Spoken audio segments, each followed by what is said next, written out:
League fans have been absolutely fuming this week about how a single skin is set to cost them $200, and how this may just be the start of something many have been dreading for years.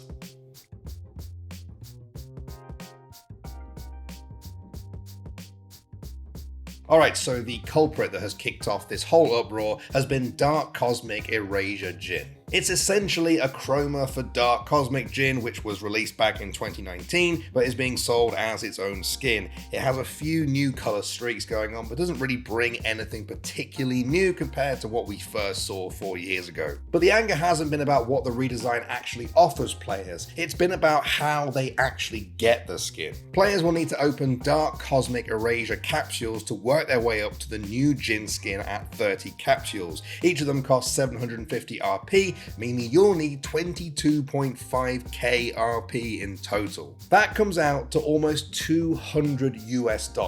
Now there is a chance that each capsule could just give you the skin, about a 1% chance, but to absolutely guarantee you'll get it, you'll have to slide Riot about 2 stacks. Now if you're used to the likes of CSGO, you might be wondering what the big deal is here. $200 for a skin, isn't that crazy elsewhere? But the reason League fans are so annoyed here is that, first of all, this is a chroma, a slight rebrush of an existing skin for $200, and of course, like all League skins, it's non-tradable, but more importantly because it takes League one step closer to a place that many have feared to go, a gacha game. Now a gacha game is many things, but its most defining characteristic is this: you cannot simply buy an in-game item that you want.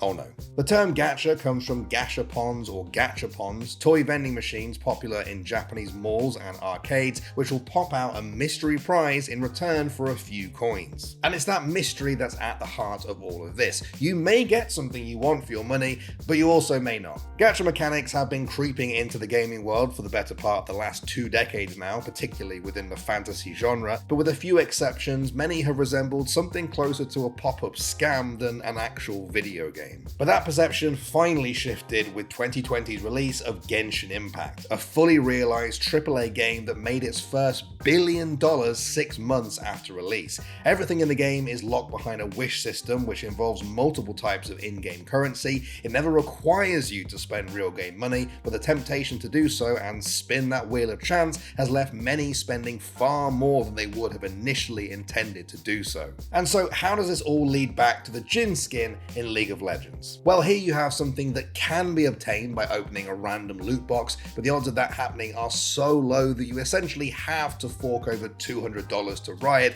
in order to guarantee you get the skin.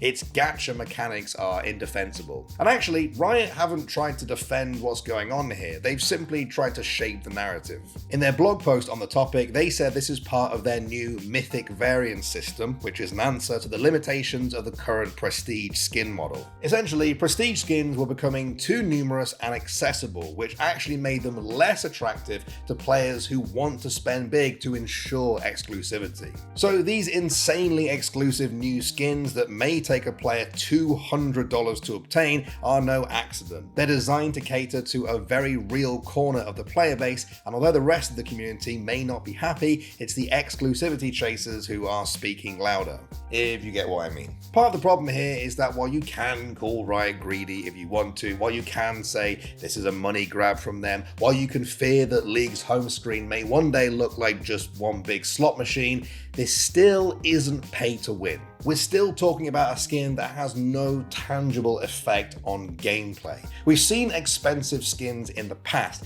granted this one is about 6 or 7 times more expensive than anything we've seen before. But as long as Riot doesn't allow the size of a player's wallet to dictate their in-game success, they're probably going to continue with this monetization model. Now that is in no way a defense of Riot. I personally feel like they're kind of taking the piss by offering such a small redesign for that price tag, but if people are willing to pay that kind of money, then they're going to offer it to them. Simple as. So where is the line here? Do companies like Riot have a moral obligation to limit how much a player can spend on a skin because some skin chasers will be financially irresponsible?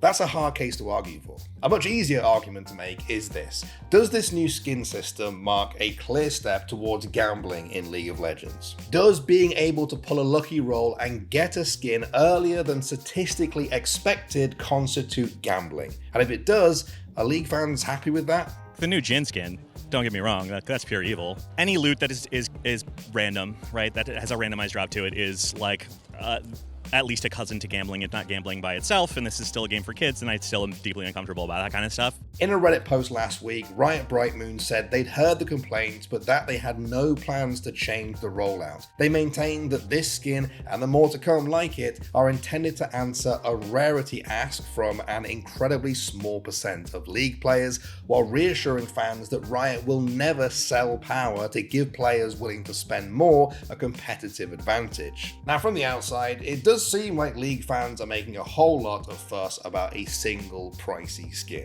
And I have seen a lot of people out there shrugging their shoulders and saying, look, if you don't like it, nobody is forcing you to buy a $200 skin. But as we've seen, it's much more than that. Many fear that this is a slippery slope for League of Legends, that if Riot likes how this gacha model works, players could be rolling the dice on a lot more things to come. Would you pay $200 for a British Iron skin? An Irish one. I think that would go quite thematically, yeah. Friend of the tourist, he's a friend of the pub or something? Yeah. Friend of the locals. That'd be me. Friend of the regulars.